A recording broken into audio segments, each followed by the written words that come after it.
உலக நாடுகள்ல நடக்கக்கூடிய இந்த போர் சூழலானது என்ன மாதிரியான பாதிப்புகளை இன்னைக்கு நம்ம வீட்டு சிலிண்டர் வரைக்கும் ஏற்படுத்தி இருக்கு அப்படிங்கறத நம்ம கண்டிப்பா தெரிஞ்சுக்கணும். குறிப்பா அமெரிக்கா இஸ்ரேல் ஈரான் மேல தொடுத்திருக்க இந்த போர் ஒட்டுமொத்த மிடில் ஈஸ்டுமே ஆட்டங்காண வச்சிருக்கு அப்படின்னு தான் சொன்னோம். மிடில் ஈஸ்ட்ல வேலை செய்யக்கூடிய நிறைய இந்தியர்களாக இருக்கட்டும், இல்ல தமிழ்நாட்டுல இருந்து நிறைய பேர் துபாயில எல்லாம் போய் வேலை பார்ப்பாங்க. இவங்களோட நிலைமைகள்லாம் எப்படி இருக்கு, இந்தியா இந்த மாதிரியான போர் சூழலுக்கு முன்னாடியே என்ன மாதிரியான ஏற்பாடுகள்லாம் பண்ணி வச்சிருக்காங்க, இன்னைக்கு நம்ம கம்ஃபர்டபுளா இருக்குமா, அடுத்து நமக்கு என்ன நடக்க போகுது அப்படிங்கிற பதற்றமானது எல்லோருக்கும் இருக்கும். ஸோ இப்போ இந்த வீடியோல நம்ம இந்த ஜியோ பொலிட்டிக்கல் கிரைசஸை பத்தி தான் டிஸ்கஸ் பண்ண போறோம். ஒரு பாயிண்டா பார்ப்போம். வணக்கம், நான் லோகேஸ்வரி.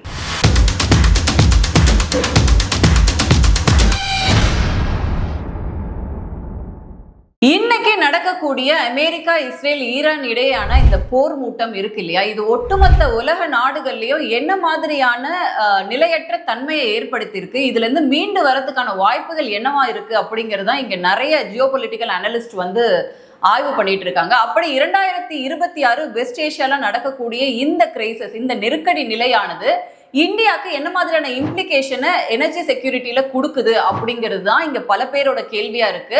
இந்த வார் கிரைசிஸ் எப்ப ஆரம்பிக்குது அப்படின்னா, பிப்ரவரி 28 2026 யுஎஸும் இஸ்ரேலும் சென்று ஒரு ஆபரேஷன் எபிக் ஃபியூரி அப்படிங்கிற ஒரு விஷயத்தை லான்ச் பண்றாங்க ஈரானுக்கு எதிராக. இந்த வார்னால பாத்தீங்கன்னா ஈரானின் உச்சபட்ச தலைவர், அதாவது சுப்ரீம் லீடர் அப்படின்னு சொல்லக்கூடிய அலி கமினி அப்படிங்கிறவர் தாக்குதல்னால கொல்லப்படுறாரு. அதனால பயங்கரமா கோவம் வந்தது ஈரானுக்கு. ஈரான் என்ன பண்ணாங்க அப்படின்னா, யாருமே எதிர்பார்க்காத விதமா கமர்ஷியல் ஷிப்பிங்க்கு ஒரு பெரிய தடையை கொண்டு வந்தாங்க. என்ன அப்படின்னா, ஸ்ட்ரெய்ட் ஆஃப் ஹார்மோஸ் அப்படிங்கிற அந்த வழியாக தான் ஒட்டுமொத்த கப்பலும் கடந்து வரணும். அதையே க்ளோஸ் பண்ணிட்டாங்க ஈரான். ஸோ இது யாருமே எதிர்பார்க்காத ஒரு விஷயமா இருந்துச்சு. இதனால பாத்தீங்க என்ன மாதிரி பாதிப்பு உலக நாடுக்கு ஏற்படுது அப்படின்னா, 20% குளோபல் முழுக்க 20% ஆயில் அண்ட் எல்என்ஜி இந்த ஸ்ட்ரெய்ட் ஆஃப் ஹார்மோன்ஸ் வழியா தான் எல்லாருக்கும் போய் சேருது. குறிப்பா இந்தியாவுக்கு 88-90% ஆயில் அண்ட் எல்என்ஜி இந்த வழியா தான் நமக்கு வருது. இதனால பாத்தீங்க அப்படின்னா, வரலாறு காணாத வகையில கச்சா எண்ணெயின் விலைகள் அப்படிங்கிறது $100 மேல எட்டி இருக்கு. இதனாலதான் பெரிய பாதிப்பானது ஏற்படுது அப்படிங்கிறது தான் சிச்சுவேஷன். இந்த ஸ்ட்ரெய்ட் ஆஃப் ஹார்மோஸை க்ளோஸ் பண்றதுனால இந்தியாவுக்கு எந்த மாதிரியான பாதிப்புகள் ஏற்படுது அப்படின்னா, 40% நம்மளுடைய க்ரூட் ஆயில் இம்போர்ட்டாக இருக்கட்டும், அல்லது நம்மளுடைய இந்த எல்என்ஜி ஷிப்மெண்ட் அப்படிங்கிறது இந்த ஸ்ட்ரெய்ட் ஆஃப் ஹார்மோஸ் வழியாக தான் நமக்கு டிரான்சிட் ஆகணும். இவங்க இதை க்ளோஸ் பண்ணதுனால கத்தார் என்ன பண்ணிடுறாங்க அப்படின்னா, ஒரு ஹால்ட் கொடுத்துறாங்க. எங்களால எல்என்ஜி ஷிப்மெண்ட்டை மூவ் பண்ண முடியல, இதை கொண்டு போய் எங்களால ராஸ் லஃபான் போர்ட்ல சேர்க்க முடியல. அதனால அவங்க ஒரு நோட்டீஸை இஷ்யூ பண்றாங்க. எங்களால இந்த வெசலை மூவ் பண்ண முடியாது அப்படின்னு பெட்ரோநெட் எல்என்ஜி ஃபோர்ஸை இந்த வெசலை மூவ் பண்ண முடியல அப்படிங்கிற ஒரு அனௌன்ஸ்மெண்ட்டை கொடுக்குறாங்க. இது டைரக்டா நமக்கு என்ன மாதிரியான பாதிப்புகளை ஏற்படுத்தும் அப்படின்னா, நம்மளோட இண்டஸ்ட்ரியல் ஏரியாஸை இதை டைரக்டா அடிக்கும். குறிப்பா petrochemical, fertiliser and city gas டிஸ்ட்ரிபியூஷன்ல இது நேரடி பாதிப்புகளை ஏற்படுத்தும் அப்படின்னு, கேஸ் சப்ளை கட் ஆகும் அப்படிங்கிறது. இன்னொரு பக்கம் எல்பிஜி அண்ட் லோக்கல் கன்வெயன்ஸ் இருக்கு இல்லையா, கிட்டத்தட்ட 7.5-12% வரைக்கும் நமக்கு எக்ஸ்பெண்டிச்சர் கூடும்.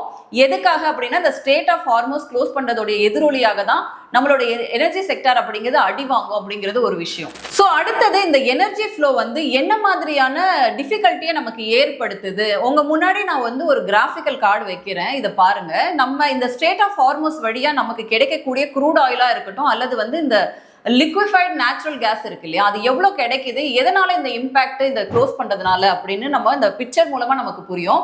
ஆரிஜின் நமக்கு மிடில் ஈஸ்ட் கண்ட்ரி, டெஸ்டினியா பார்த்தோம் அப்படின்னா சைனா, இந்தியா, ஜப்பான் போன்ற பல நாடுகள் இருக்கு. க்ரூட் ஆயில் மட்டும் ஒரு நாளைக்கு இந்த ஸ்ட்ரெய்ட் ஆஃப் ஹார்மோஸ் வழியா கிட்டத்தட்ட 13.4 billion barrels per day travel பண்ணி கொண்டு வராங்க கண்டெய்னர் வெசல் மூலமா. அப்படி சைனாக்கு பாத்தீங்க அப்படின்னா 3.9 பேரல் வருது. இன்னொரு பக்கம் இந்தியாவுக்கு 2 மில்லியன் பேரல்ஸ் வருது. கிட்டத்தட்ட பாதிக்கும் மேல இந்தியாவும் சைனாவும் தான் மிடில் ஈஸ்ட் கண்ட்ரீஸ்ல இருந்து வாங்குறாங்க. அதனால ஒரு நாள் நீங்க மூடினா கூட அதோட பாதிப்பு அப்படிங்கிறது அதிகமா இருக்கும். அடுத்தது லிக்விஃபைடு நேச்சுரல் கேஸ் இருக்கு இல்லையா, இது கிட்டத்தட்ட 82.4 மில்லியன் மெட்ரிக் டன் ஒரு வருஷத்துக்கு மிடில் ஈஸ்ட்ல இருந்து வருது. அதுல குறிப்பா கத்தார் கிட்ட இருந்து மட்டும் 74.9 மில்லியன் மெட்ரிக் டன் வருது. அதுல குறிப்பா இந்தியா எவ்வளவு ரிசீவ் பண்றாங்க அப்படின்னா 14.8 மில்லியன் மெட்ரிக் டன் இங்க இருந்து ரிசீவ் பண்றாங்க. கிட்டத்தட்ட 17% வந்து இந்த ஸ்டேட் ஆஃப் ஹார்மோஸ் வழியா தான் நம்ம லிக்விஃபைட் நேச்சுரல் கேஸ் அப்படிங்கிறத நம்ம கண்ட்ரிக்கு கொண்டு வரும். ஸோ இதனால இந்த இம்பாக்ட் அப்படின்னு பாத்தீங்க அப்படின்னா சைனாவுக்கும் இந்தியாவுக்கும் கிட்டத்தட்ட சேர்த்தோம் அப்படின்னா half ஆஃப் த நம்மளோட எனர்ஜி அப்படிங்கிறது இந்த ஹார்மோஸ் வழியா தான் நமக்கு வந்து சேரணும். அதனால இதை க்ளோஸ் பண்றது மூலமா நேவல் கால்குலேஷன்ஸ் அப்படின்னு நம்ம பார்த்தோம் அப்படின்னா பெரிய இம்பாக்டை இந்த கண்ட்ரீஸ்க்கு ஏற்படுத்தும் அப்படிங்கிறது தான் சொல்லப்படுது. ஸோ இந்த ஒரே ஒரு சோக் பாயிண்ட், இந்த ஸ்ட்ரெய்ட் ஆஃப் ஹார்மோஸ் அப்படிங்கிறத க்ளோஸ் பண்றது மூலமா நம்ம கண்ணுக்கே தெரியாம இந்த சப்ளை செயின் அப்படிங்கிறது எந்தெந்த டைரக்ஷன்ல போகுது அப்படின்னா 3 விதமா இதை பிரிக்கலாம்.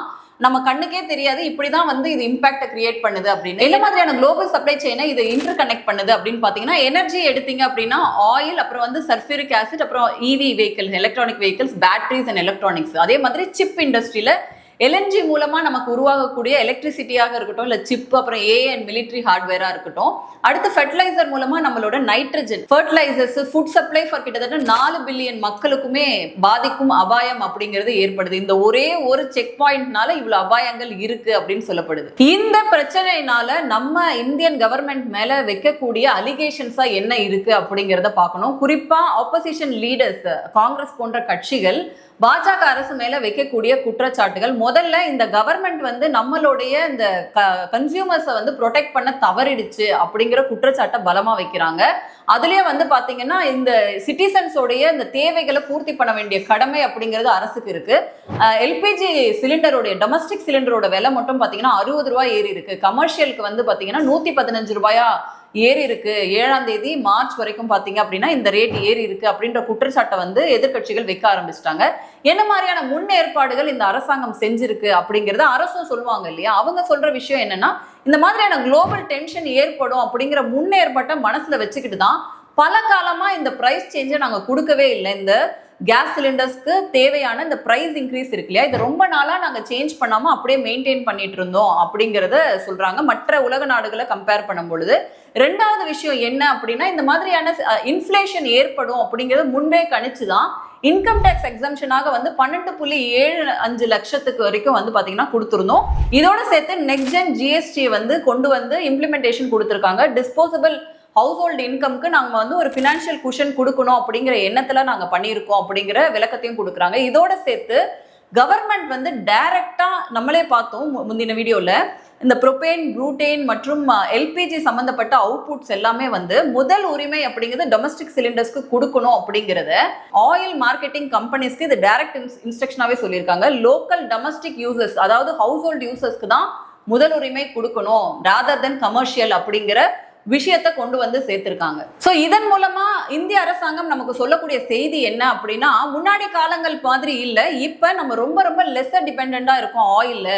ஆயில் இம்போர்ட் மட்டும் பாத்தீங்கன்னா 4.8% தான் நம்மளோட ஜிடிபில, அதாவது லெஸ் தென் 7.5% தான் பிரைவேட் கன்சப்ஷன் அப்படிங்கிறது இருக்கு.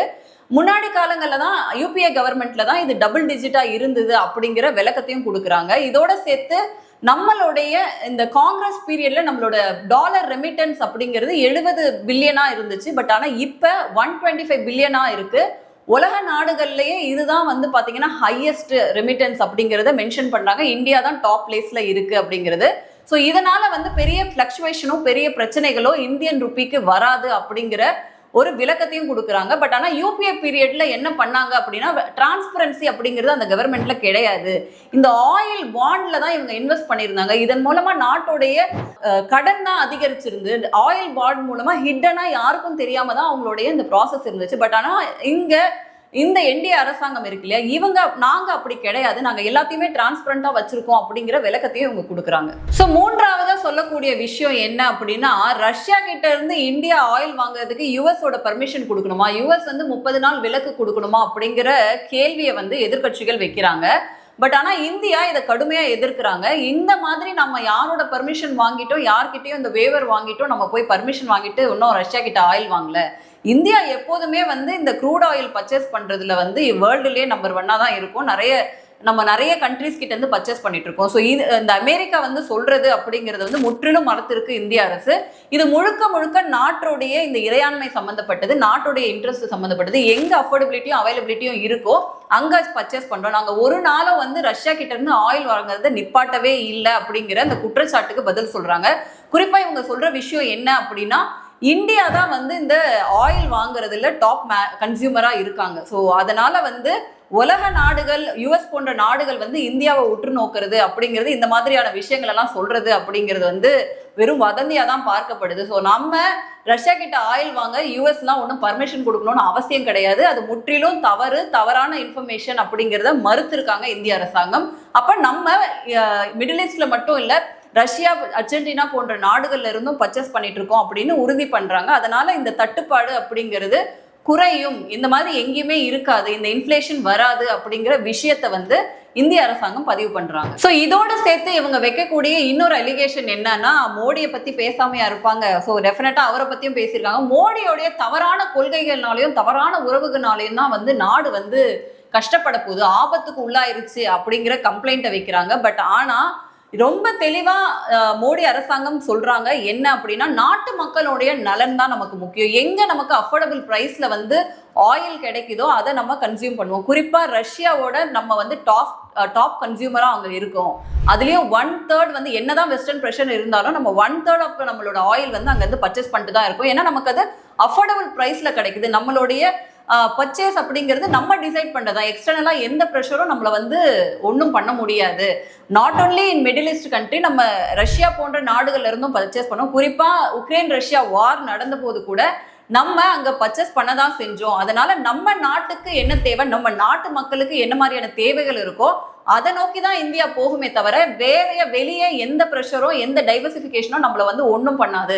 பொலிட்டிக்கல் கிளைமேட் அப்படிங்கிறது, அலைன்மெண்ட்ன்றது மாறிட்டு தான் இருக்கும். பட் ஆனால் நம்ம நாட்டுக்கு என்ன தேவை, நம்ம எப்படி கன்சியூம் பண்றோம் அப்படிங்கிறதுல தான் நம்ம குறிக்கோளோட இருக்கோம் அப்படிங்கிறது தான் மோடி அரசாங்கம் உறுதிப்பட சொல்றாங்க. ஸோ குறிப்பா இந்த மாதிரியான கிரிட்டிக்கல் சிச்சுவேஷன்ல இந்தியா எப்படியா செயல்படுது அப்படிங்கிறத பார்க்கணும். இந்தியன் கவர்மெண்ட் என்ன மாதிரியான ஆக்ஷன் எடுத்திருக்காங்க, எப்படி இதை கையாளுறாங்க. ஏன்னா உலகமே ஷாக்ல இருக்க இந்த நேரத்துல நம்ம என்ன மாதிரியான ஏற்பாடுகள்லாம் பண்ணியிருக்கோம் அப்படின்னா, குறிப்பா சப்ளை டைவர்சிஃபிகேஷன் பண்ணியிருக்கோம். மிடில் ஈஸ்ட் கண்ட்ரி மட்டும் இல்லாம மற்ற நாடுகள் 40க்கும் மேற்பட்ட கண்ட்ரில இருந்து நம்ம வந்து பர்ச்சேஸ் பண்ண ஆரம்பிச்சிட்டோம். அதோட சேர்த்து எசென்ஷியல் கமோடிட்டி ஆக்ட் தேவையானது, இந்திய அரசாங்கம் அது குறிப்பா சொல்றாங்க, நம்மளுடைய தேவைக்கு நம்ம வந்து வேலை பார்க்கணும் அப்படிங்கிறதுனால டொமஸ்டிக் கேஸ் கிடைக்கிறதுக்கான விஷயங்களை முடக்கி விட்டுருக்காங்க. அதோட நமக்கு 74 நாளுக்கான இருப்பு வச்சிருக்கோம். அதாவது ஸ்ட்ராட்டஜிக் ரிசர்வ் வந்து நம்ம மெயின்டைன் பண்றோம் அப்படிங்கிறது. அதே மாதிரி நேச்சுரல் கேஸை வந்து எப்படி பயன்படுத்தணும் அப்படிங்கிற ஒரு ஆர்டரையும் பிறப்பிச்சிருக்காங்க ஆயில் மார்க்கெட்டிங் கம்பெனிஸ்க்கு. ஸோ இந்த மாதிரியான சிச்சுவேஷன்ல நம்ம என்ன பண்ணணும் அப்படிங்கிற வேலைகளை இந்திய அரசாங்கம் சரியா தான் பண்றாங்க அப்படிங்கிறத அவங்க சொல்றாங்க. சரி, இந்த மாதிரி ஒரு சிச்சுவேஷன்ல உலக நாடுகள்லாம் எப்படி ரியாக்ட் பண்ணுது? நம்ம காங்கிரஸ் அரசாங்கம் நம்ம அரசையே கேள்வி கேட்டுட்டு இருக்காங்க. நம்ம வந்து உலக நாடுகள் இதுக்கு எப்படி ரியாக்ட் பண்ணிட்டு இருக்கு அப்படின்னு எடுத்து பார்த்தோம் அப்படின்னா, இந்த கச்சா எண்ணெயோட விலை வந்து பேரலுக்கு வந்து $100 தொட்டுருச்சு அப்படிங்கிறதுனால ஓரளவுக்கு ஒரு ஷேக் தான் ஏற்பட்டிருக்கு அப்படின்னு சொல்லலாம். குறிப்பா கத்தார் மூலமா வந்து 20% குளோபலுக்கே வந்து ஆயில் சப்ளை அப்படிங்கிறது நடக்குது. இப்ப ஸ்டேட் ஆஃப் ஹார்மோஸை க்ளோஸ் பண்றதுனால என்ன மாதிரியான இம்பாக்ட் மற்ற கண்ட்ரி பண்ணிட்டு இருக்காங்க அப்படிங்கிறத நம்ம தெரிஞ்சுக்கணும். நம்ம இந்தியால மட்டும் இல்லாம உலக நாடுகளோட நிலைமை என்னவா இருக்கு அப்படின்னு பார்த்தோம்னா, குறிப்பா ஸ்ரீலங்கா வந்து அவங்களோட ஃபியூவல் பிரைஸை கண்ணா பின்னான்னு ஏத்தி வச்சிருக்காங்க இந்த பேனிக் டென்ஷன்னால. பங்களாதேஷும் பாத்தீங்கன்னா கிட்டத்தட்ட அதே மாதிரி தான் பண்ணியிருக்காங்க. இதோட சேர்த்து யூரோப்பியன் கண்ட்ரீஸ் எல்லாம் இருக்கு இல்லையா, அவங்களோட கேஸ் பிரைஸும் இன்க்ரீஸ் ஆயிருக்கு. அதே மாதிரி யூகே வந்து பாத்தீங்கன்னா அவங்களோட கேஸ் கையிருப்பு அப்படிங்கிறது 48 மணி நேரம் தான் தாங்கும் அப்படிங்கிற செய்தியும் நம்ம தெரிஞ்சுக்கணும். இதோட சேர்த்து சைனாவும் பாத்தீங்கன்னா அவங்களுடைய இந்த ஃபியூவல் பிரைஸ் எல்லாமே வந்து இன்க்ரீஸ் பண்ணியிருக்காங்க. மற்ற நாடுகள், சவுத் கொரியா போன்ற நாடுகள் வந்து இந்த இன்ஸ்டேபிள் சிச்சுவேஷனை ஸ்டெபிலைஸ் பண்றதுக்காக மட்டும் கிட்டத்தட்ட $68 பில்லியனை வந்து செலவு பண்ணியிருக்காங்க. இப்படி ஒட்டுமொத்த உலகமே வந்து ஒரு ஷேக் ஆயிருக்கு இந்த ஸ்டேட் ஆஃப் ஹார்மோஸை க்ளோஸ் பண்ணதுனால. ஸோ இந்திய அரசாங்கம் அப்படிங்கிறது, குறிப்பா மோடி தலைமையிலான அரசாங்கம் அப்படிங்கிறது இதை ஃபோர்காஸ்ட் பண்ணி நமக்கு தேவையான முன்னேற்பாடுகளை செஞ்சுக்கிட்டு தான் இருக்கும். என்ன ஒரு பிரச்சனை வந்தாலும் சின்ன ஒரு பாதிப்பு அப்படிங்கிறது எல்லா கண்ட்ரிக்கும் இருக்கதான் செய்யும். நம்ம பதட்டப்பட வேண்டாம், நம்மளோட கையிருப்புகள் சரியா இருக்கு அப்படிங்கறத உறுதிப்படுத்துறாங்க. ஸோ இந்த வார் சூழல்னால வந்து நம்மளோட ஸ்டாக் மார்க்கெட்டோ இல்லை இன்ஃப்ளேஷனோ பெரிய அளவில் இந்தியாவுக்கு பாதிப்பை ஏற்படுத்தலை அப்படின்னு சொல்லலாம். இங்கே குறிப்பாக நான் ஒரு டேட்டா உங்க முன்னாடி வைக்கிறேன். இந்தியாவோட இன்ஃப்ளேஷன் அப்படிங்கிறது 2.75% தான் இருக்கு. மேஜராக எக்கனாமிக்கலாக எந்த பெரிய மாற்றங்களும் ஏற்படலை அப்படிங்கிறத உறுதிப்படுத்துறாங்க. குறிப்பாக நம்மளுடைய இந்த ரஷ்யன் ஆயில் பர்ச்சேஸ் பண்ணுறதாக இருக்கட்டும், இல்லை டாக்ஸ் ஃபியூவல் டாக்ஸ் ஃபிளெக்சிபிலிட்டி அப்படிங்கிற விஷயம் ரெகுலேட் பண்ணியிருக்கோம் எல்பிஜி பிரைசிங்க அப்படிங்கிறதையும் குறிப்பா சொல்றாங்க.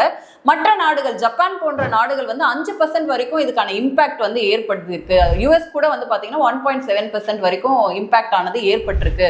அதனால நம்ம டைவர்சிஃபைடு பாலிசியை நம்ம கையாண்டதுனால நமக்கு பெரிய இன்ஃபிளேஷன் அப்படிங்கிறத நம்ம பார்க்கல, பெரிய தாக்கம் அப்படிங்கிறத பார்க்கல அப்படின்னு உறுதி பண்றாங்க. ஸோ நம்ம எப்பயுமே நம்ம இந்தியாவை குறை சொல்லிக்கிட்டு இங்க இருக்கக்கூடிய அரசியல் சூழல்கள் மட்டும் பார்க்காம மற்ற நாடுகள்ல என்ன நடக்குது அப்படிங்கிறத நம்ம தெரிஞ்சுக்கணும். இந்தியா 74 நாட்களுக்கான ரிசர்வை கையில வச்சிருக்காங்க. பாகிஸ்தானும் வந்து பாத்தீங்கன்னா 28 நாள் தான் அவங்களால கவர் பண்ண முடியும் அப்படிங்கிறது இந்த ஹார்மோஸை க்ளோஸ் பண்றதுனால.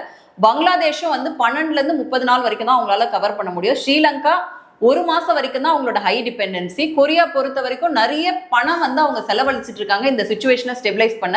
ஸோ இந்தியா ஃபார்காஸ்ட் பண்ணி 40 நாடுகளோட ஒப்பந்தம் போட்டது இல்லாம 74 நாட்களுக்கான ரிசர்வ் நம்ம கையிருப்பு வச்சிருக்கோம்.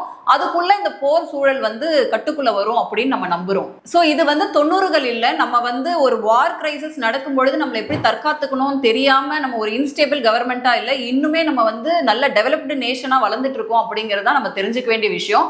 அடுத்து என்ன வரப்போகுது, இந்தியா வந்து ஒரு நல்ல ஒரு குளோபல் பவரா வளர்ந்து வந்துட்டு இருக்காங்க. மோடி மாதிரியான ஒரு தலைமை வந்து உலக நாடுகளே வியந்து பார்க்கக்கூடிய அளவுக்கு, அதோட சேர்த்து எல்லா நாடுகளுடையுமே நட்போட இருக்கக்கூடிய ஒரு தலைவர் நமக்கு கிடைச்சிருக்காங்க அப்படிங்கறத இங்க நல்ல விஷயம் தெரிஞ்ச பெரியவங்க சொல்லக்கூடிய விஷயமா இருக்கு. இங்க என்னதான் பொலிட்டிக்கல் கிளைமேட்டுக்காக நம்ம 1000 விஷயங்கள் பேசினாலும் நம்ம ஒரு ஃபோர்காஸ்ட் பண்ணி நம்மளால என்னெல்லாம் பேலன்ஸ் பண்ண முடியுமோ அதெல்லாம் செஞ்சுக்கிட்டு தான் இருக்கோம். உலக நாடுகள் ஷேக் ஆகும் பொழுது இங்கொன்னும் அங்கொன்னும் சில விஷயங்கள் இருக்கதான் செய்யும். பட் ஆனா எப்படி ஸ்ட்ராட்டஜிக்கா பிளான் பண்ணி நமக்கு வர வேண்டிய பிரச்சனைகள் எல்லாம் சால்வ் பண்ணிருக்காங்க. இங்க ஏற்படக்கூடிய உள்நாட்டு குழப்பங்கள், இங்க சில அரசியல் கட்சிகள் நம்ம கிட்ட பேனிக் சிச்சுவேஷனை உருவாக்குறாங்களே தவிர, நம்ம இந்திய அரசாங்கம் அப்படிங்கிறவங்க நமக்கான ஏற்பாடுகள் எல்லா நாடுகளிடையுமே நட்போட ஸ்ட்ராட்டஜிக்கா ஒரு டிப்ளமேசியா நடந்துக்கக்கூடிய ஒரு அரசாங்கம் தான் நம்மளுடைய மோடி அரசாங்கம் அப்படின்னு சொல்லலாம். ஸோ பெருசா இந்த போர் முடியறதுக்குள்ள நமக்கு வந்து நல்ல மாற்றங்கள் ஏற்படும், யாரும் பயப்பட வேண்டாம் அப்படிங்கிறத நம்ம அரசு நமக்கு சொல்லக்கூடிய விஷயம். இன்னும் வேறொரு காணொளியில் உங்களை சந்திக்கிறேன். நன்றி, வணக்கம்.